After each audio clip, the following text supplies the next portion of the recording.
Hey everybody, James here for another edition of Tip Tuesday, and it's just me today. So I'm going to be talking about one of my favorite topics, which is books. I know, not necessarily glamorous, low key, a little nerdy, but reading books is awesome. I mean, we all know that reading books is important. Everybody says, "Oh, I should read more. Oh, I'd love to read as much as you do." That's what they say to people who read a lot, and generally acknowledge that, "Oh, it'd be just so much whatever if I could read more books." And so we all know we should read. Some of us care more about it than others, but it's like it's kind of good for you. You learn stuff, you get entertained, it builds your vocabulary, it makes you a more competent communicator. Lots of good reasons to read. Do I have to convince you that reading is a good thing? Do I? Probably not. So let's not talk about that. Let's talk about how do you actually find the time to reading? Because everybody says, "Oh, if only I had more time. Oh, I'm too busy." Well, you're too busy for all the good stuff in life. Like that's what happens. Sometimes people are too busy to work out. Sometimes you're too busy to read. Sometimes you're too busy. Any number of self development habits that are good for you. If you haven't built the habit, it's easy to feel like you're too busy to do it. So let me talk about a few of the things that I've noticed help me stay on track with reading. So, number one, I found is breaking it into small, digestible pieces. Now, how many of you there have heard of 75 Hard? It's like this internet sensation that all of the entrepreneur folk are doing where for 75 days you got to work out and drink a bunch of water and eat healthy and work out twice a day. It's great. I might actually do it. A lot of people I know have done it. It seems pretty cool. So what do? They say read 10 pages of a book a day. That's not so hard. Even if you're a slow reader, it's really not that hard. And in 30 days, 30 times 10, 300 pages, you read a book. How about that? Or you read a book and a half if it's a little book. So either way, now we are talking. So small digestible bits. That's kind of my first tip. Like when you think about a book, well, books, it's like a book. You got a lot to get through, and it can feel daunting and overwhelming. Oh, when am I going to find the time to read a whole book? Well, don't read a whole book. Read 10 pages at a time.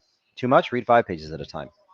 So it's all about finding the time. Like this, it's small pieces. That's the beauty of a book. Is like you don't have to hit it in this continuous shot. So that's worked for me. Number two, everybody wants to read more self-development books, self-help books, the power of habit, the entrepreneur this, the effective persons that. We know that there's a lot of those books out there. I lump those into the category of like education slash self-development, but those sometimes feel like work. So if you've already been working a whole bunch all day and your brain's kind of fried, you don't want a book that engages that part of your brain. You know what I'm saying? So what I like to do is I actually alternate. I read one book that is self-development, educational, and then I read one book that's just plain old fun. And I'm a bit of a sci-fi nerd. There, I said it. Fun fact about me. So I read a lot of sci-fi books, and I alternate. I'll read one book that helps me grow as a person, build my business, learn new things, and then I'll read one book that's just fun. And the fun thing about fun books is you know, I typically read more than 10 pages a day of those books because they're really, really fun to read. So that's the next part is it is still good for your brain to read books that are fun because you learn new words, you learn new sentence structures, you hear in different voices, you can think critically about situations.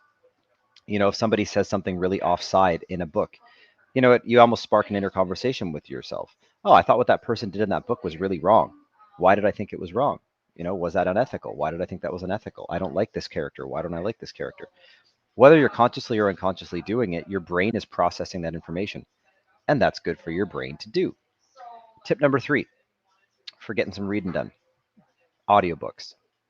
I love audiobooks. I'm an audiobook kind of guy.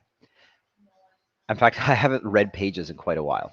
So I do prefer audiobooks and sometimes podcasts. Podcasts are just as acceptable as a book because podcasts are the audio version of blogs, and blogs are just news articles on the computer.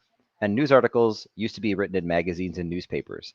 And I'll tell you, it was very respectable back in the day to read The Economist or the New York Times or the whatever, just because it's a publication that comes out weekly, daily, monthly, it doesn't make it a less legitimate publication. So if you're choosing to listen to podcasts on topics of interest, again, alternate between fun and growth. So for me, I really like sports. I listen to a lot of sports talk podcasts, and then I'll flip over to listening to something about business, entrepreneurship, real estate, etc. I alternate. Um, the next tip I would have is building on the audiobook tip. If you really want to plow through it, the cool thing about audiobooks is you can increase the speed. So if the narrator kind of talks slow for dramatic effect, you can listen to it at 1.1x speed or 1.25x speed. It starts to sound a little funny when you get to 1.5x, like a little chipmunksy. But at 1.25x, most of the time it's pretty palatable. And to read a book 25% faster, that's like reading a 500-page book in the time it takes you to read 400 pages. That's a lot of extra bonus pages for just listening a touch faster. So there's some tips. How to get reading, how to start absorbing that information. Again, we all know that we probably should read, but oh, I don't have time for that. Oh, babe. Well, there's just a couple of little things that you can do to kind of cut through your inner narrative that's holding you back from reading. Small digestible pieces. That's the beautiful thing about reading is you can approach it just a little piece at a time or a big piece at a time. So whether that's 10 pages a day, 10 minutes of an audiobook a day, um, for me, my morning routine is my reading time. So, I'm getting up, I'm puttering around, I'm prepping lunch, I'm brushing my teeth, I'm doing this, that, the other. My morning routine is about a half hour ordeal, and that's half an hour of content I get to absorb consistently every day. That could be you. So give it a go. And that is reading for a Tip Tuesday. Have a good one, everybody.